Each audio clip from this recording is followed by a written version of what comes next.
Assalamualaikum warahmatullahi wabarakatuh. Alhamdulillahirabbil alamin wa wassalatu wa atamu taslim ala sayyidina Muhammadin wa ala alihi wa sahbihi ajma'in. Rabbi shrah li sadri wa yassir li amri wahlul 'uqdatam min lisani yafqahu qawli. Subhanaka la 'ilma lana illa ma 'allamtana innaka antal 'alimul hakim. Rabbana zidna 'ilman wa fahman ya dzal jalali wal ikram. Amma ba'd. Muslimin muslimat yang dirahmati Allah Subhanahu wa taala, sama-sama kita bersyukur kepada Allah Subhanahu wa taala.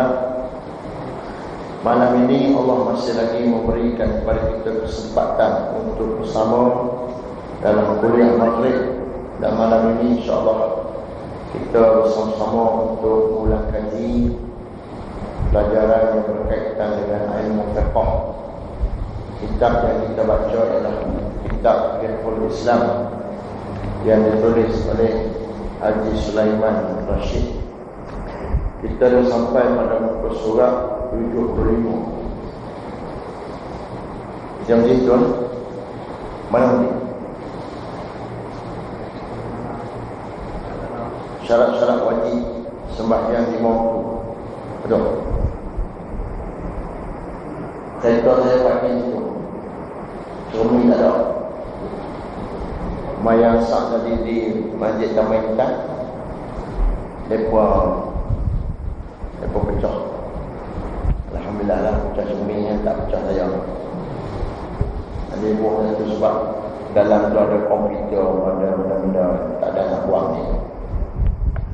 Buah sana lagi nak semayang tak besar. Buah itu. Nak buat macam mana negara kita aman? Muka surat 74.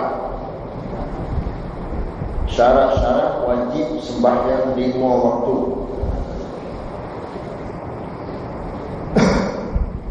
Qala musannif rahimahullah ta'ala wa nafa'ana bi qira'ati kitabihi fid darain. Berkata pengarang kitab, semoga Allah Subhanahu wa taala merahmatinya dan menambahkan ilmu pengetahuan kepada kita dalam membaca kitabnya dan memberikan manfaat di dunia dan akhirat.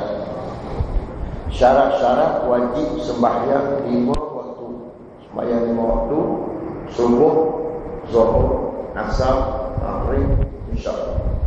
Sembahyang 5 waktu ni, siapa dia yang wajib sembahyang? Siapa dia yang tak sembahyang tak? Siapa dia yang tak boleh sembahyang? Jadi kita nak tahu siapa dia, supaya kita dapat melaksanakan dalam kehidupan kita hukum-hukum. Syarat ni ialah kalau tak ada dia, tak wajib sembahyang. Kalau ada dia, tak wajib. Tak ada dia, tak wajib. Sebab ada syarat. Macam kita buat permohonan apa-apa, nak pinjaman ke apa-apa, tak cukup syarat, reject. Cukup syarat, baru boleh terima. Syarat-syarat wajib sembahyang 5 waktu. Pertama, Islam iaitu manusia itu beragama Islam. Manusia itu beragama Islam, maka wajiblah dia sembahyang 5 waktu. Itu pun dilihat kalau tidak ada manik, iaitu pencegah. Mencegah daripada di antaranya haid. Bila dia Islam tapi dia haid, tak wajib sembahyang. Adapun orang yang tidak Islam, tidak wajib atasnya sembahyang. Orang kafir tak wajib sembahyang. Tak wajib. Maknanya kalau dia tak sembahyang, pemerintah Islam tak boleh tangkap dia untuk hukum dia kerana dia tak sembahyang. Sebab tak ada kewajipan atas bahu dia untuk dia sembahyang. Tak wajib dia sembahyang.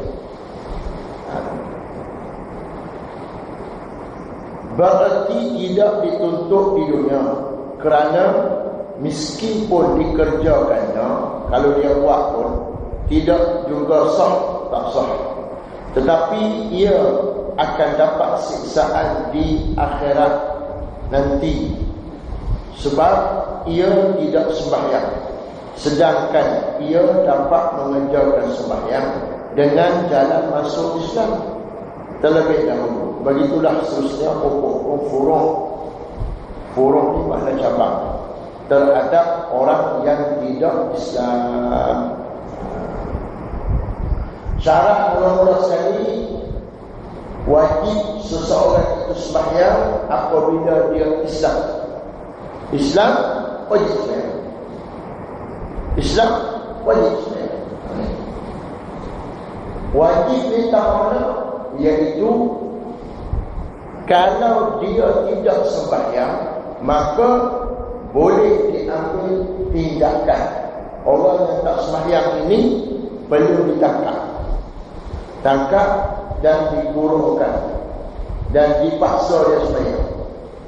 Kalau dia tak sembahyang juga, maka dibunuh kerana dia meninggalkan sembahyang, bukan kerana dia kafir, tapi dibunuh kerana meninggalkan sembahyang. Tak tahu dia punya hukum berat, bukan ringan. Tapi lari dia jadi ringan. Orang sembahyang pun tak sembahyang kan, tambah buat tak tahu.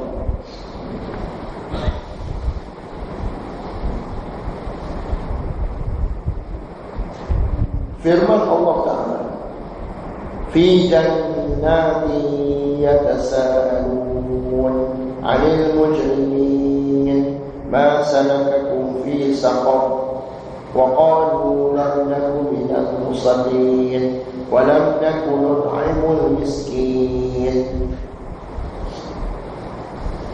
Allah Subhanahu wa Ta'ala berfirman dalam surah Mudaththir ayat 40 hingga 44, adalah mereka dalam syurga itu tanya-menanya perihal orang-orang yang berdosa. Di antaranya pertanyaan mereka kepada orang yang berdosa, apakah sebab kamu masuk neraka?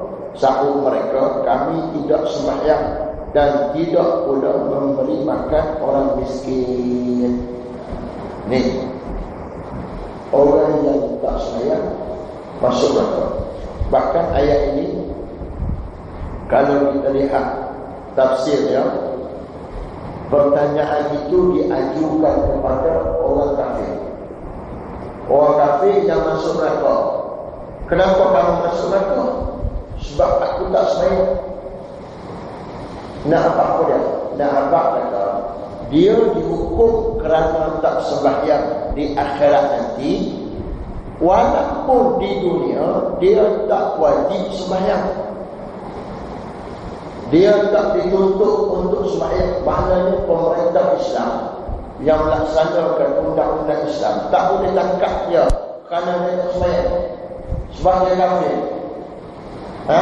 Maka dia terlepas di dunia tak sembahyang, tapi di akhirat dia akan diazab kerana tidak sembahyang, kerana tidak puasa, kerana tidak mengerjakan haji, kerana tidak membayar zakat, kerana tidak menuntut aurat. Semua hukum-hukum furuh akan diseksa oleh Allah SWT kerana mereka yang kafir itu meninggalkan hukum-hukum furuh di dunia.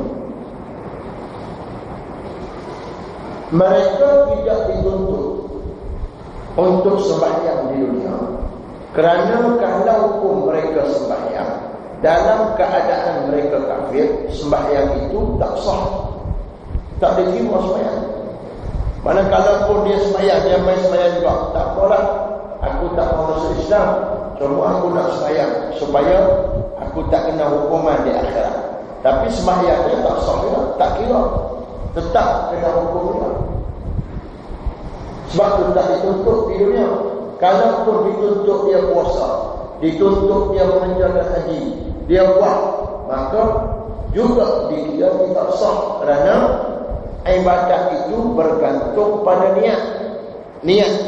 Dan niat itu berkait rapat dengan iman. Kita sembahyangkan usolli wa salatu lillahi ta'ala, kerana Allah. Kerana Allah ini perlu ikhlas, dan ikhlas itu berkait rapat dengan iman pada Allah. Iman sebut boleh, tapi dalam hati kena ada iman betul-betul kerana Allah Subhanahu wa ta'ala. Begitu. Dan orang yang kafir yang tak mengerjakan sembahyang di dunia, kenapa mereka diazab di akhirat? Sebab tak sembahyang. Di dunia kita tak boleh tuntut dia sembahyang, dan dia pun tak perlu sembahyang. Tapi kenapa apabila sampai negeri akhirat Allah azab dia dalam neraka kerana dia tak sembahyang? Kenapa? Kerana kalau dia nak sembahyang di dunia dan dia nak sembahyang dia ni diterima oleh Allah, boleh ke tak? Boleh. Dengan cara dia memeluk Islam. Tak. Dengan cara dia memeluk Islam, maka dia sembahyang, barulah dia tak diazab di akhirat. Tapi kerana mereka enggan, tak mahu memeluk Islam, maka mereka diazab kerana tak sembahyang. Sebab apa tak sembahyang? Sebab tak memeluk Islam, maka mereka diazab. Begitu. Boleh faham tak? Kaitan. Lepas tu, kita sebagai orang Islam, kewajipan kita menceritakan kepada mereka soal akidah Islam, soal tuntutan Allah Subhanahu wa ta'ala kepada manusia. Kena sampaikan Islam. Kalau kita tak sampaikan kepada mereka, mereka tak tahu kerana kita tak bagi tahu, kerana dia tak dapat maklumat, maka dia terlepas daripada hukuman di akhirat nanti. Mana dia tak dapat maklumat apa? Tak dapat. Contohnya dia duduk dalam gua, duduk di pulau, tak ada orang bagi tahu. Maka dia kira orang yang tak sampai dakwah kepada mereka, maka terlepas. Orang kafir yang diazab ialah orang kafir yang sampai dakwah kepada mereka, tapi mereka tak mahu. Dia tahu, dia baca dalam internet, dia baca buku, dia baca apa, dia belajar di sekolah, dia tahu tentang Islam.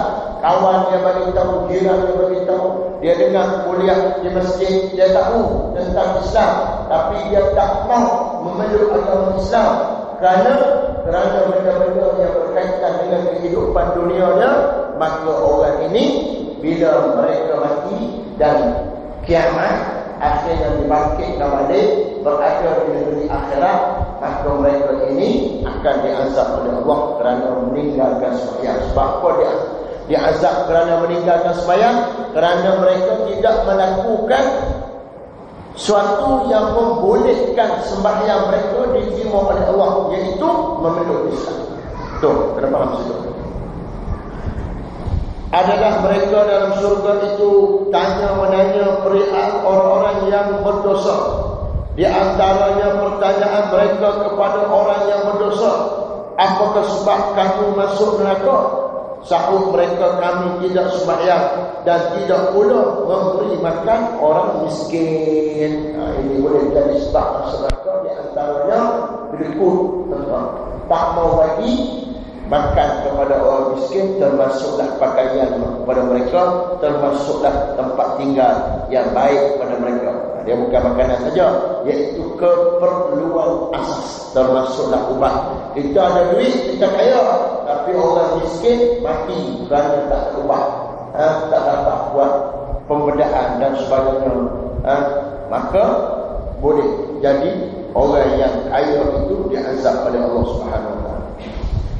Orang kafir apabila ia masuk Islam, tidaklah wajib ia ni makna dia mengqadha sembahyangnya sewaktu dia belum Islam. Begitu juga puasa dan ibadah lain-lainnya, tetapi amal kebaikannya sebelum Islam tetap akan mendapat ganjaran yang baik. Orang kafir yang asal, telah dia memeluk Islam, dia tak wajib qadha semua sembahyang dia. Dia belum Islam umur 70 tahun. Berapa tahun tak pernah sembahyang? Sejak daripada umur 15 sampai umur 70. dah lebih kurang 55 tahun dia tak sembahyang, maka tak perlu qada walaupun satu waktu. Tak berbeza dengan orang murtad. Orang murtad kena qada. Dia murtad 3 tahun, 3 tahun dia kena qada. Sebab apa? Sebab murtad tak boleh 3 tahun. Patutnya murtad hanya boleh selama 20 hari je. Sebab apa? Dia tak mau peluk Islam lagi, dia kena bunuh. Dibunuh. Betul? Dalam mazhab Asy-Syafi'i, seorang yang murtad perlu ditangkap, kemudian diletakkan di satu tempat dan dibekalkan ataupun didatangkan seorang yang dapat berhujah dengan dia. Seorang ustaz ataupun guru yang dapat berhujah untuk mengembalikan dia balik kepada Islam. Maknanya, contohnya dia seperti Kasih Ahmad. Contoh gitu, Kasih Ahmad tu murtad. Kena sebut itu. Tak, nak kata apa ni? Murtad lah anti-adil. Anti-adil kan? Murtad. Senang. Tak? Murtad. Maka murtad ni kena ambil orang tempat. Datangkan ulama-ulama yang bijak untuk berhujah. Berhujah saya. Dia kata lagu ni, ulama kena jawab. Sampai berapa? Sampai 20 hari. 20 hari. Dalam mazhab Asy-Syafi'i 20 hari. Tiap-tiap hari ulama main berhujah. Hari ni dia masih lagi kekal dalam keadaan murtad. Esok masih lagi kekal. Lusa masih lagi kekal. Sampai 20 hari kekal dalam keadaan murtad. Hari ke-21 dijatuhkan hukuman bunuh. Tak tinggal. Tak. Kecuali orang yang murtad yang tidak diketahui oleh pihak pemerintah ataupun tak kena tangkap dia murtad tentu dia. Maka sepanjang mana dia murtad, dia kena qada balik sembahyang dia kena qada balik puasa dia, dan dia kena qada balik segala amalan-amalan yang wajib ke atas bahu dia. Begitu. Termasuklah haji. Sebahagian ulama menyatakan kalau orang tu dia buat haji dah, lepas tu dia murtad, termasuklah dia kena buat lain. Sebab apa? Sebab murtad ni habitat a'maluhum, hangus belaka amalan dia sebelum, hangus belaka, tak kira apa. Termasuklah dia buat haji, kena pergi buat haji sekali. Dan murtad ni sendiri banyak versi dia, bukan satu versi, banyak. Kadang-kadang orang yang murtad ni sembahyang, puasa, buat haji. Tak, dalam satu hadis Nabi, sahabat ditanya, apabila seorang itu tidak menerima satu ayat daripada Al-Quran, maka dia dikira kafir, murtad. Walaupun dia sembahyang, walaupun dia puasa, walaupun dia buat haji, walaupun dia bayar zakat, maknanya hak tu dia ada buat, tapi dia tak mau terima ayat Quran, murtad. Tu, tak. Tapi kita tak tahulah negara kita ni. Kasih Ahmad dulu tu ada apa-apa tindakan yang Syiah hari tu pakak main cari dah nak tangkap juga. Kita pun heran bin ajaib. Apa yang jadi tak tahu. Tak dia tak sudah. Buat kerja tak sudah dan tak serius. Kita kata nak betul-betul nak tegakkan Islam. Buat betul-betul. Buat betul-betul untuk tegakkan Islam. Ni dah cukup terang dah murtad, tapi tak ada tindakan-tindakan yang sepatutnya diambil kepada beliau. Tak tahulah. Terang.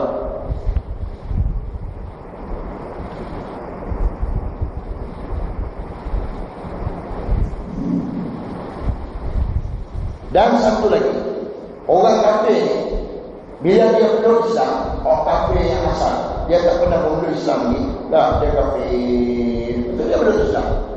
Kebaikan yang dia buat waktu dia kafir, hak baik, hak jahat terhapus. Suci dia ni baca kanak-kanak baru lahir daripada benda jahat. Ada masalah pun tak kira, duit tak kira. Dia mencuri ke apa, kecuali benda tu masih ada, maka wajib dia hantar balik lah. Contohnya kemarin merokok pen, dapat 300 juta. Hari ni belum Islam. Okey Ustaz.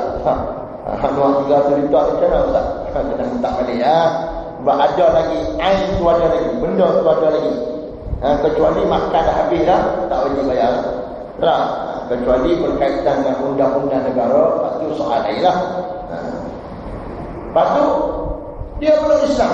Bila belum Islam, masyarakat semua terhapus. Inilah satu benda yang tawaran hebat daripada Allah. Tawaran hebat. Walaupun dia bunuh orang, walaupun dia mengkhianati apa-apa, dia buat macam-macam, zina, apa-apa, terhapus semua dosa-dosa dia. Ada pun kebaikan dikira. Kebaikan yang dia buat waktu dia kafir dikira.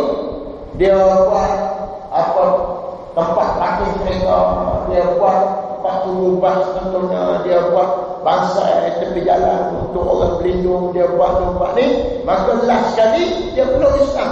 Bila dia belum Islam, hak baik dia buat dikira semua sebagai amalan dia. Kenapa? Kerana tiap-tiap amalan baik dia ni hanya akan dikira apabila seseorang itu beriman. Orang itu beriman, kira tu duduk tunggu. Contohnya orang kafir yang buat baik tadi, orang Siam ke, orang Cina ke, semua dia kadang-kadang buat baik, bagi sedekah, bagi apa kat kita semua. Dia tu pahala dia tu duduk menunggu. Kalau dia belum Islam, pahala dia dikira. Kalau tak belum Islam, tak kira. Sebab untuk dikira amalan seseorang itu mestilah dia Islam. Situ. Kita buat tawaran itu kan, kat depa. Kita pergi sembang kat depa. Kita buat tawaran, insya-Allah mungkin mereka rasa nak memeluk agama Islam. Sabda Rasulullah sallallahu alaihi wasallam, qala Rasulullah sallallahu alaihi wasallam, al-Islam yuhdimu ma kana qablahu, rawahu Muslim. Islam itu menghapuskan segala kejahatan yang telah ada sebelum Islam. Maksudnya yang dilakukan seorang sebelum Islam, hapus semua. Sebab tu kadang-kadang kita Islam apa dah ni berbanding dengan orang baru masuk Islam, kita tak boleh kata kita hebat lagi. Tak boleh kata. Tak boleh kata mungkin dia hebat. Sebab apa? Sebab Allah hapuskan semua dosa-dosa dia. Kita Islam lama dah ni, mungkin Allah hapus, mungkin Allah tak hapus. Itu pun kalau kita buat kebaikan banyak, mungkin banyaklah kebaikan kita. Kalau kebaikan pun tak buat, mungkin dia mendahului kita untuk masuk syurga. Mungkin dia dulu. Mungkin dia dulu yang masuk syurga Allah Subhanahu wa taala. Sabda Rasulullah sallallahu alaihi wasallam, qala Rasulullah sallallahu alaihi wasallam li Hakim ibn Huzam, aslamta ala ma aslafta min khair, rawahu Muslim. Kata beliau, kata Rasulullah sallallahu alaihi wasallam kepada Hakim bin Huzam, engkau Islam atas amal kebaikanmu yang telah lalu. Maknanya kau masuk Islam bawa sekali amalan-amalan baik yang telah lalu untuk dikira di sisi Allah Subhanahu wa taala besarnya. Besarnya apa panggil kebaikan. Orang yang buat baik kemudian dia memeluk Islam dikira oleh Allah Subhanahu wa taala. Pertama Islam. Kalau tak Islam tak wajib sembahyang. Tak wajib sembahyang. Tak boleh paksa mereka sembahyang. Kena kalau Islam wajib sembahyang dan boleh paksa. Ni jadi masalah hari ni. Hari ni Islam, tapi apabila orang paksa, mana boleh paksa dalam agama? Mana boleh paksa? Bukan sahaja dalam agama, dalam rumah kita paksa. Dalam rumah kita boleh kita tak paksa.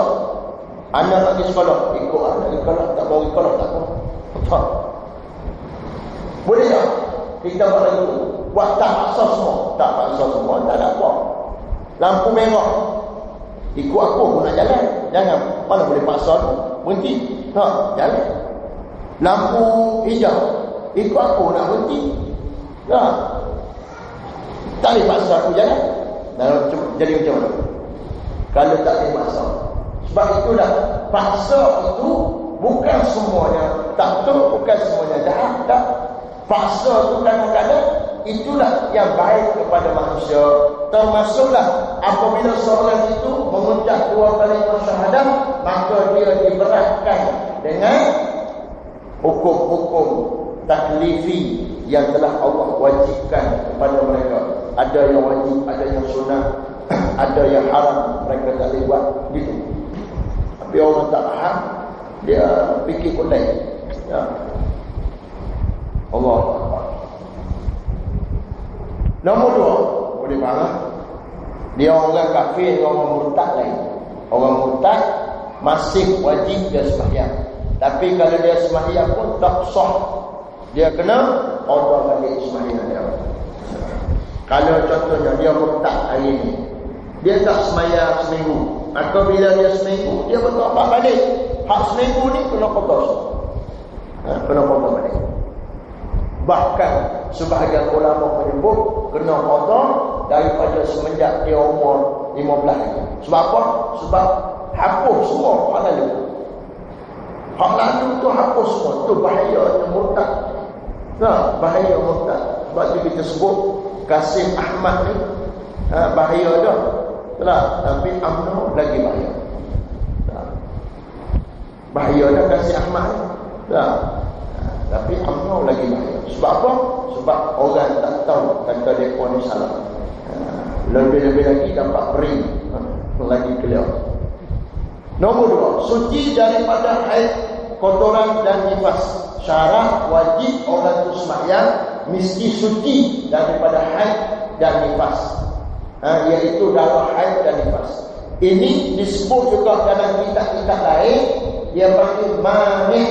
Manik ni makna penghalang. Kalau ada dia, tak boleh ada sembahyang. Kalau tak ada dia, baru dah ada sembahyang. Baru wajib sembahyang. Sabda Rasulullah sallallahu alaihi wasallam, qala Rasulullah sallallahu alaihi wasallam, "Idza aqbalatil haidatu fada'is salata." Rawahu al-Bukhari. Kata beliau kepada Fatimah binti Abi Hubaysh, apabila datang kotoran, tinggalkanlah sembahyang. Riwayat Bukhari. Telah diterangkan bahawa nifas ialah kotoran yang berkumpul tertahan sewaktu perempuan hamil. Dia nampak tu.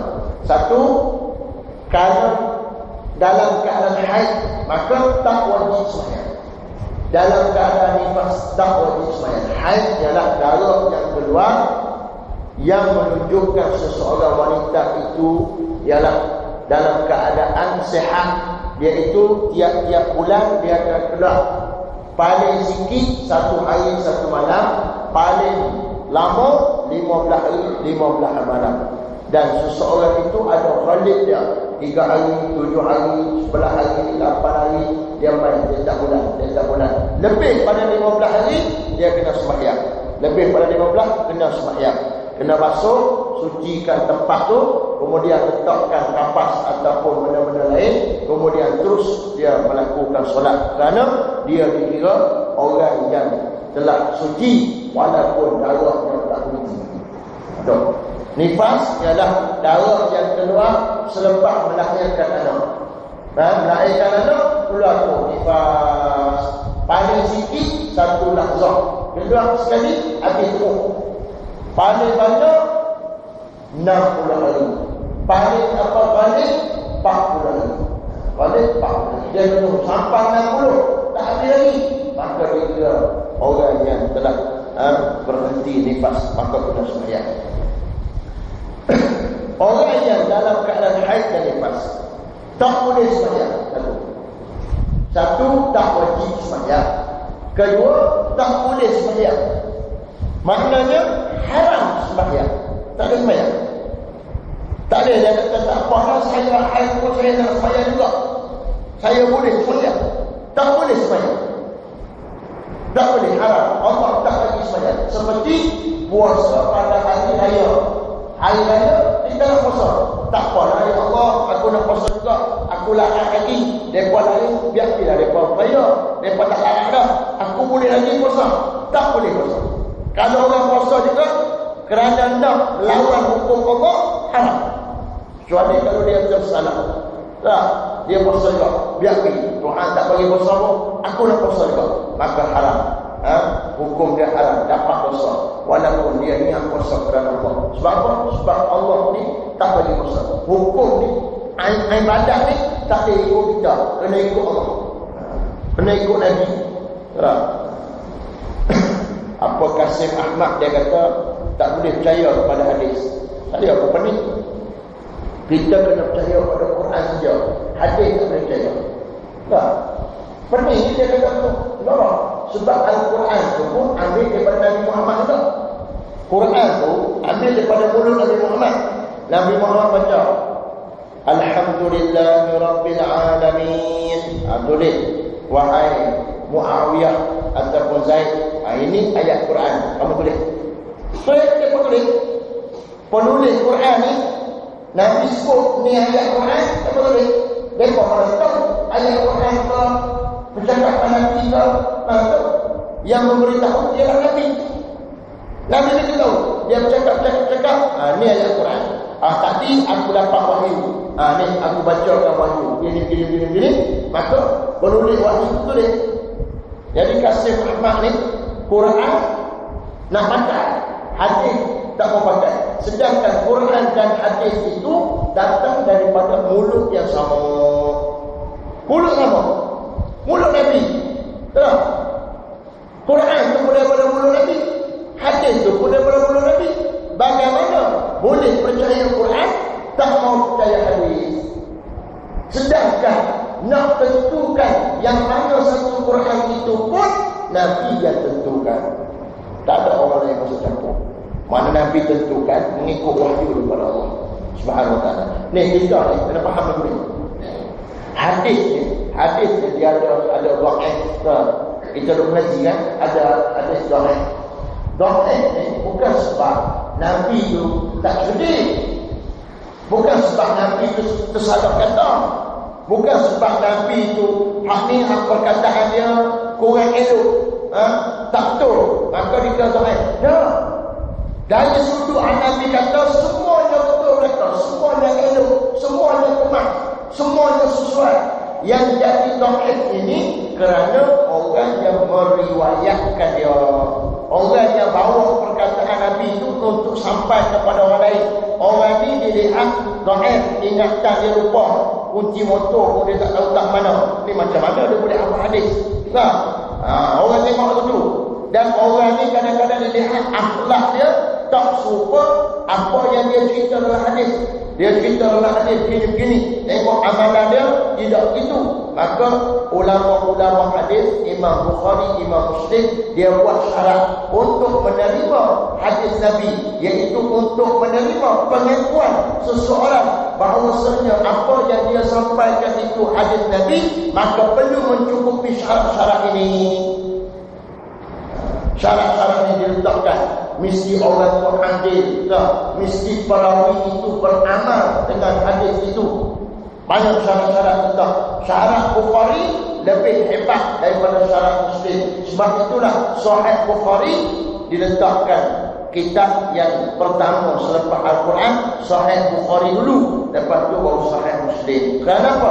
Kerana syarat yang diletakkan oleh Bukhari lebih hebat, lebih kemas. Tapisan dia berbanding Muslim. Begitu kena faham dulu. Bukan mari ni hadis dhaif. Maknanya Nabi waktu ni mungkin Nabi tak fikir elok kot dia duk kata ni jadi dhaif dah hadis ni. Sebab apa? Sebab hadis ni tak sesuai. Dan hak Nabi kata tu semua elok.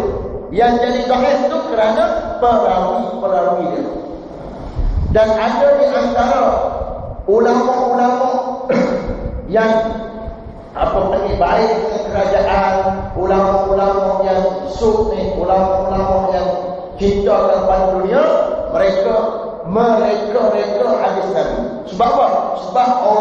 percaya pada Nabi, hadis Nabi.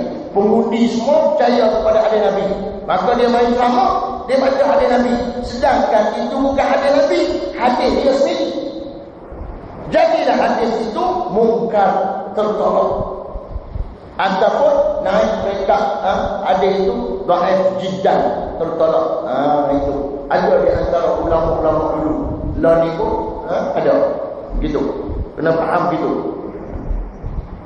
Kenapa dinamakan juga hadis benda tu pun dinamakan hadis juga? Hadis mungkar, hadis yang tertolak. Sebab apa sebut hadis juga? Untuk memudahkan masuk dalam satu pelajaran. Masuk dalam satu pelajaran. Patutnya dia bukan hadis lah. Tapi kerana nak ambil sekali untuk dipelajari bersama, maka duduk bawah tajuk hadis. Hadis mungkar, hadis dhaif, hadis masyhur, hadis ahad, hadis mutawatir dan sebagainya. Itu kena mengaji ilmu hadis dulu. Betul. Nombor 2, suci daripada haid dan nifas. Ini orang perempuan saja, orang lelaki tak ada. Kalau ada orang lelaki kata aku pun haid juga, jangan percaya. Khusus untuk perempuan. Orang lelaki kalau keluar banyak tahu mana pun kira bukan haid. Bukan haid. Dia tak akan main.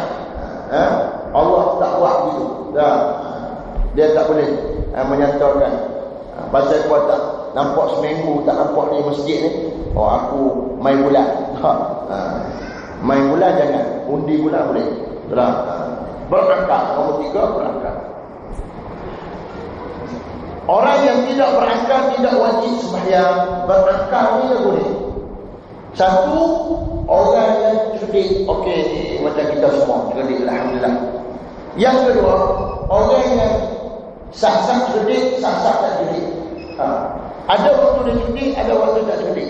Ataupun dia stabil.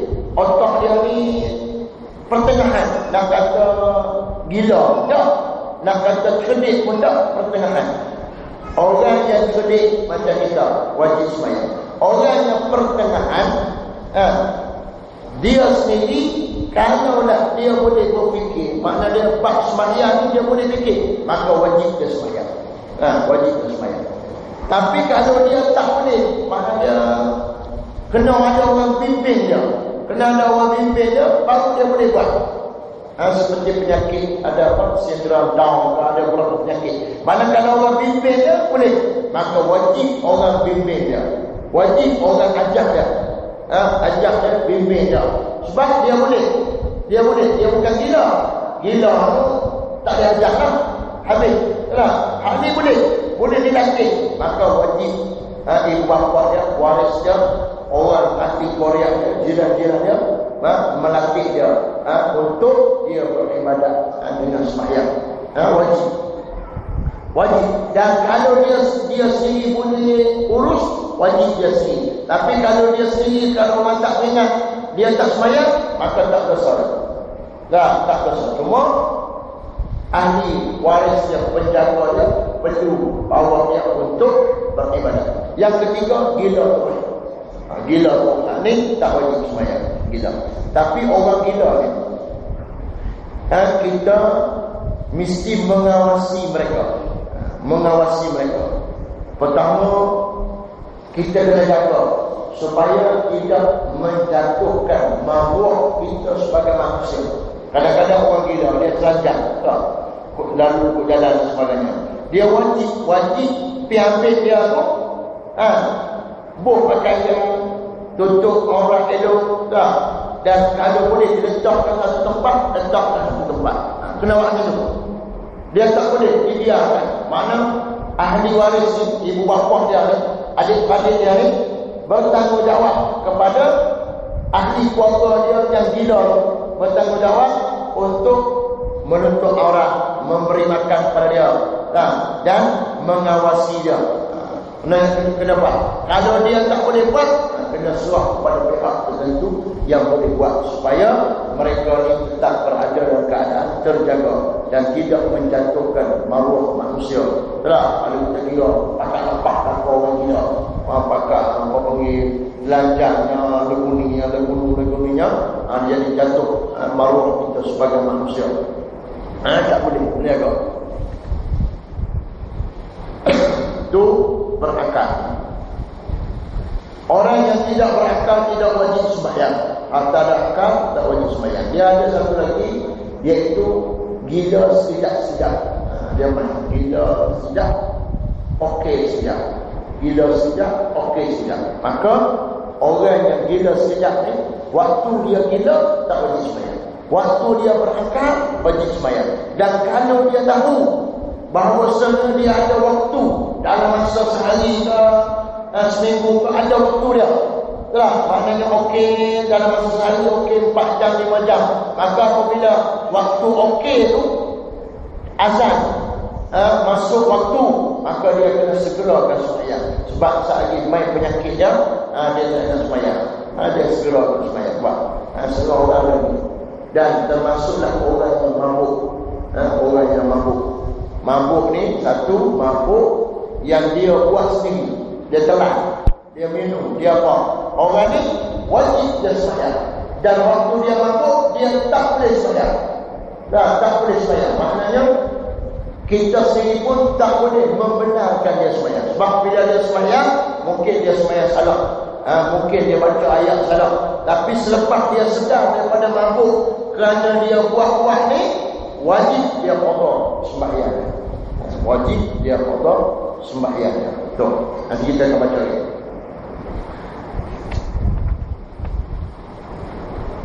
Okey. Nombor 4, balik, berakal, balik. Kita sebut akil, balik. Sampai umur dewasa. Dapat diketahui umur dewasa itu dengan salah satu tanda yang berikut. Bila kita tahu dewasa ni, cukup umur 15 tahun atau keluar mani. Umur 15 tahun ni, umur mengikut bulan hijrah, mengikut tahun Islam. Keluar mani. Keluar mani ni sama ada dia sengaja keluar ataupun dia bermimpi, tak kira lah. Dalam bentuk apa pun, bila keluar mani, maka dia telah sampai umur. Atau bermimpi bersetubuh walaupun tak keluar mani. Bermimpi bersetubuh walaupun tak keluar mani. Atau mulai keluar haid bagi perempuan. Ni ilmu ni, ilmu sampai umur ni, kita nak kena terang pada anak kita. Nak kena terang. Dia ibu bapa lah elok terang, ataupun guru, dia kena buat penerangan. Sampai umur tak sampai umur ni. Maknanya pelajar yang umur dia 13 tahun, 14 tahun kena beri penerangan, 12 tahun kena buat penerangan dah. Dia bukan pengajian set. Tu orang duduk buat pengajian set tu benda lain. Dia kata apa dia ajak tu boleh. Ni ajak benda yang sampai umur. Nak abang kata kena beribadat betul-betul. Kamu sekalian ni dikira dosa pahala oleh Allah Subhanahu Wa Taala jika ada sampai umur. Standar dia gini supaya dia tahu apabila dia sampai umur, dia perlu serius dalam beribadat kepada Allah Subhanahu Wa Taala. Begitu. Sabda Rasulullah sallallahu alaihi wasallam, qala Rasulullah sallallahu alaihi wasallam, rufi'al qalamu an thalathin 'an as-sabiy hatta yablugha wa 'an an-na'imi hatta yastayqiza wa 'an al-majnun hatta yafiqa. Rawahu Abu Dawud wa Ibnu Majah, haditsun sahihun. Yang terlepas dari hukum, 3 golongan yang tidak diambil apa panggil dosa daripada mereka, tak dikira dosa. Satu, kanak-kanak hingga ia dewasa. Kanak-kanak sampai dewasa tak dosa. Dia buat apa pun tak dosa. Yang dosa ibu bapa dia. Ibu bapa dia kena mengawasi dia. Maknanya bukan dah apa panggil umur 6 tahun. Mau pergi curi benda tu, dia pun pergi curi orang lagi. Sebab apa? Budak curi tak dosa, Ustaz.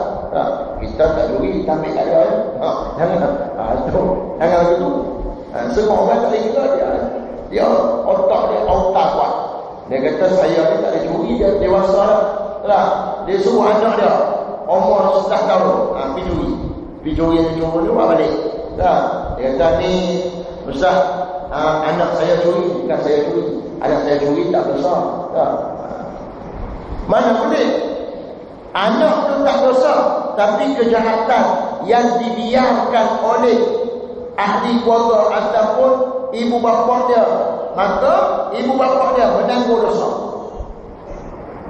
Ibu bapa dia tengok dia buat benda yang mungkar tapi tak marah, tak cegah, maka ibu bapa menanggung dosa. Dan yang perlu dibuat oleh ibu bapa ialah mendidik mereka. Didik. Kalau dia tersalah tak apa, kita larang dah, dia buat juga, atau kita didik lagi sampai dia okey. Tu. Tuan-tuan rahmat Allah SWT, kita bahagian ini tepi sampai nombor 5 tepi.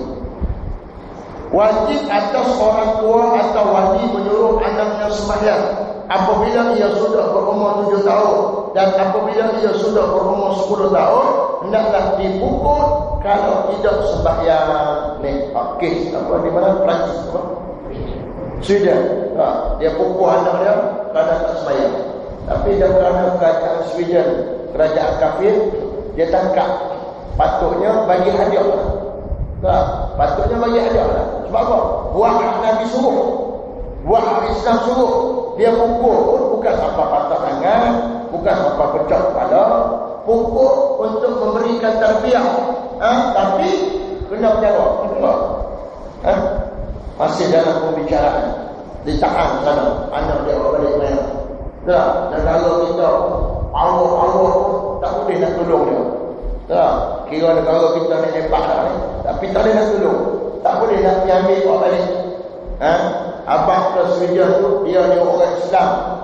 Bila orang Islam, adik Nabi suruh pukul anak kerana tak sembahyang. Muka orang Islam, mu mana tahu? Ambil tak balik. Kalau betul-betul hebat dah, jamin ambil. Ni hebat ke mana tu? Pergi ambil tak balik. Abang ke mereka, baca adik ke mereka, ceramah ke mereka. Dia ni orang Islam. Jadi ibu bapa ni wajib, bukan sunat-sunat ni, wajib menyuruh anak mereka sembahyang umur 7 tahun. Ini wajib. Suruh, pergi sembahyang. Berapa kali? 5 kali saya suruh. Masuk waktu subuh, kejut, bangun sembahyang. Ni, anak kita ni hak darjah 1 nak pergi sekolah kan. Dia bangun pagi ya. Suruh dia sembahyang dulu. Kejut, bangun pagi, baca baju sekolah, sembahyang dulu 2 rakaat. Okey, sembahyang 2 rakaat. Walaupun dia sembahyang tak betul, walaupun dia sembahyang baca Fatihah tak apa, kita ada masa untuk mengajar. 7, 8, 9, 10. 7, 8, 9, 10 orang otak. 7, 8, 9 ni tak otak apa. Dia suruh je. Betul? Hari ni suruh pujuk, dia malah, dia tak mau juga. Tak apa. Tak boleh otak lagi. 10 tahun boleh otak. Pujuk, syakir semayang. Abang semayang lagi, mai semayang dengan abang, mai semayang dengan ibu. Betul tak? Mai semayang dengan abang, pergi semayang. Bawah dia mai semayang di surau. Bawah dia mai semayang di surau. Umur 7 tahun. Mai semayang di surau. Ajak. Latih supaya dekat semayang dia. Islam suruh 7, 8, 9. Suruh saja. 10 orang tak. 10 sedia orang. Betul tak? Tadi suruh semayang ada, tak semayang. Abang dah suruh semayang, dah suruh kan? Dah suruh. Amal sekali. Wadah sekali, tak semayang. Nanti Zuhur akan semayang. Tak? Berapa tahun wadah? 10, 11, 12, sampai balik. Wadah. Sampai dia balik. Wadah. Tak? Dan anak lelaki ni, apabila dia balik, terlepas tanggungjawab ibu bapa. Anak perempuan sampai dia berkahwin. Anak lelaki bila dia balik terlepas tanggungjawab ibu bapa. Kecuali ibu bapa masih nak mengawasi dia, membantu dia, itu boleh. Dan sebahagian ulama menyebut jika anak itu masih belajar, terutamanya ilmu syariat, maka ibu bapa wajib menanggungnya sehingga habis zaman ini. Ini untuk yang belajar. Tapi kalau 15 tahun dia dah kerja, 16 tahun dia kahwin dah. Dia kahwin, dia kerja, ada keluarga, wajib dah mak bapak pi lagi apa panggil bantu dia kewangan ke, apa panggil bantu, tak wajib. Terlepas. Anak perempuan sampai kahwin. Walaupun umur 70 tahun tapi tak kahwin, tetap ibu bapa dia mesti menjaga dia dan memberikan apa yang sepatutnya untuk keluarga. Betul. Habis. Sabda Rasulullah sallallahu alaihi wasallam, qala Rasulullah sallallahu alaihi wasallam, "Urus sabiyya bis salati idza balagha 7 sinina wa idza balagha 10 sinina fadribuhu 'alaiha." Suruhlah olehmu kanak-kanak itu sembahyang apabila ia sudah berumur 7 tahun, dan apabila ia berumur 10 tahun maka hendaklah kamu pukul jika ia meninggalkan sembahyang. Tak tahu. Kalau kita kira hari ini, patutnya inilah yang berlaku di sekolah. Di sekolah, anak kita kan di sekolah. 7 tahun di sekolah. Maknanya dia kena buat program di sekolah. Habis sekolah tu sembahyang. Kalau yang sekolah kita main waktu asar, sembahyang. Ajar, didik, semua kena sembahyang. Patutnya di sekolah tu musalla tu kena besar. Bawa semua belajar sembahyang, belajar ada berapa orang? 1000 orang. Musalla tu kena muat 1000 orang. Tapi kalau kita pergi sekolah menengah ni, musalla kecil. Sebab apa? Tak payah bayar. Dengan abang. Sebab apa? Sebab tempat ada. Sempit. Tak payah bayar. Tak payah bayar. Tak bayar. Bila tak sembahyang, jadilah orang yang jauh daripada Allah. Dan akhirnya menjadi masyarakat yang banyak buat masalah dalam kehidupan. Jadi tuan-tuan macam Allah, itulah beberapa perkara yang kita boleh berkongsi bersama. Dan sekarang ini kita perlu lebih hulu untuk menegakkan Islam, kerana Islam semakin dihina. Dan saya nak berkongsi dalam sirah fiqh sirah Syekh Ramadan Al-Buti menyebut pada kita, apabila Islam dihina, Islam dizalimi, maka ketahuilah bahawasanya Islam sudah dekat dengan kemenangan. Sebab dia baca ayat Quran dalam surah Al-Baqarah, am hasibtum an tadkhulul jannah wa lamma ya'tikum mathalul ladzina khalu min qablikum massatuhumul ba'sa wa zulzilu hatta yaqula ar-rasulu wal ladzina amanu ma'ahu mata nasrullah ala inna nasrallahi qarib. Dia kata apa? Adakah kamu menyangka kamu akan masuk syurga sedangkan kamu belum diuji sebagaimana ujian-ujian yang ditimpakan kepada orang sebelum kamu?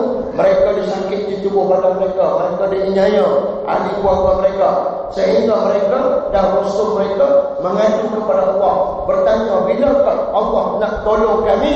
Maka Allah jawab kepada mereka, sesungguhnya pertolongan Allah itu dekat. Maka ketahuilah kita sekarang ini berada dekat dengan pertolongan Allah. Cuma yang kita nak buatnya ialah memohon pertolongan Allah. Kalau pun pertolongan Allah itu dekat tapi tak ada orang minta, maka Allah tak tolong. Sebab itulah kita kena banyakkan mengajar, banyakkan amalan sunnah, banyakkan berzikir, banyakkan kita ajak masyarakat untuk kembali kepada Allah SWT. Itulah itu. Bukan selawat saja lah. Selawat itu tak apalah buat, bila selawat. Kalau boleh buat tiap malam, betul tak? Buat sekali setahun, buat apa? Buat selawat sekali, konsep 10 kali, buat apa? Dia kalau boleh nak buat selawat, buat selawat. Betul. Bukan kita tak sokong, kita sokong. Tidak ada masalah. Buat benda baik, siapa pun buat, kita sokong. Tapi buat tu untuk merubah masyarakat, bukan buat dengan niat untuk mendapat sokongan politik. Itu perlu dibezakan. Kalau betul-betul nak mengubah masyarakat yang Kedah, kita buat. Umat selawat ke, Kedah selawat ke, Expo selawat ke, tak buat. Buat di semua masjid. Hidupkan tiap-tiap minggu, tiap-tiap bulan, jemput penceramah-penceramah, huraikan tentang kehidupan Nabi. Kalau tak mau penceramah dalam negeri, jemput akhlak negara, tidak ada masalah. Habib kapal atau semua main. Sebab apa? Sebab Islam itu benda yang sama. Siapa pun menghuraikan Islam, dia akan pergi di situ juga. Kecuali orang yang berniat jahat ataupun ada niat-niat tersembunyi untuk tujuan-tujuan tertentu. Jadi terima kasih kepada semua. InsyaAllah kita bertemu lagi di bulan 4. Kita macam cumi lah. Esok nak kena pergi pun cumi. Berapa ratus atau tak.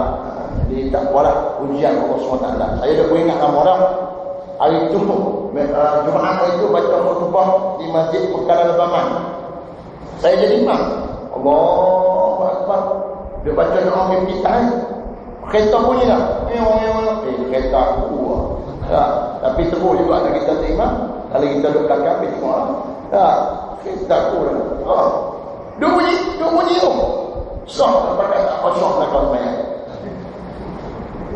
Saya sebut dah. Waktu baca khutbah dalam khutbah saya sebut. Bukan baca khutbah. Waktu kuliah saya sebut. Saya kata, lagi masalah banyak. Termasuk dah jenayah berlaku ni. Dan sehingga di masjid. Sebut dah mengenai pecah bumi ni. Supaya orang yang nak curi kereta tu, pokok dia takut. Dan sebut dah sikit sebagai mukadimah. Rupa-rupanya dia buat juga. Lepas tu dia ingin mendapat tubuh semayang semua. Dia imam kata, memang lepas aku kena dah. La ilaha illallah. Sebab itulah saya sebut di masjid buat. Saya kata kalau macam tu kena lantik seorang, dua orang ataupun tiga orang. Hak ni tak payah semayang jemaah. Tak apa. Untuk menjadikan orang lain yang kosong semayang. Kita umum terus, tuan-tuan, jangan pusing kereta, motor yang dipakai, kita sediakan petugas 5 orang, mereka akan jaga.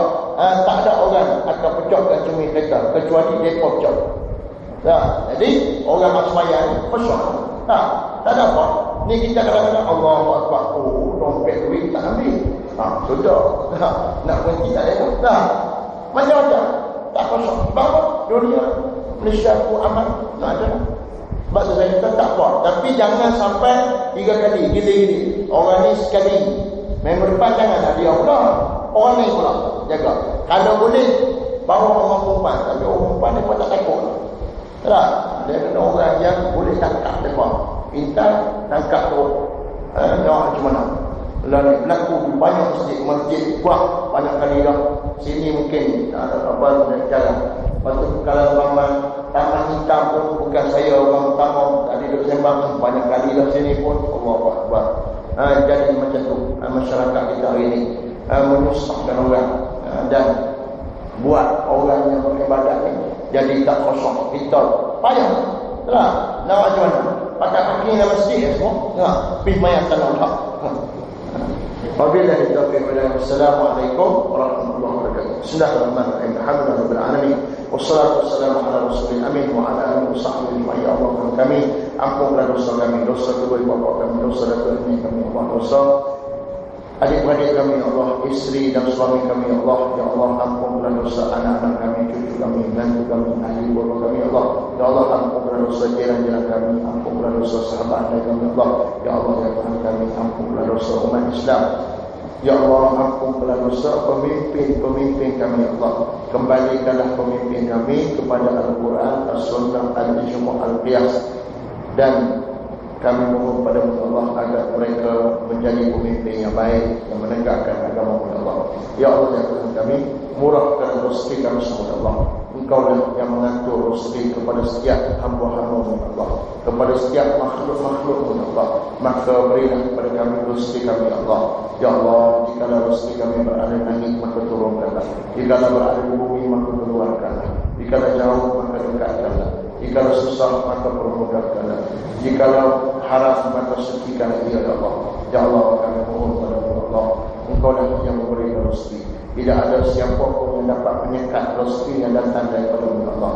Ya Allah, tidak ada siapa pun yang dapat memberikan kepada kami rezeki kecuali dengan keizinan Allah. Ya Allah, ya Tuhan kami, kurniakanlah rezeki pada ahli keluarga kami Allah, anak-anak kami Allah, cucu kami, menantu kami Allah.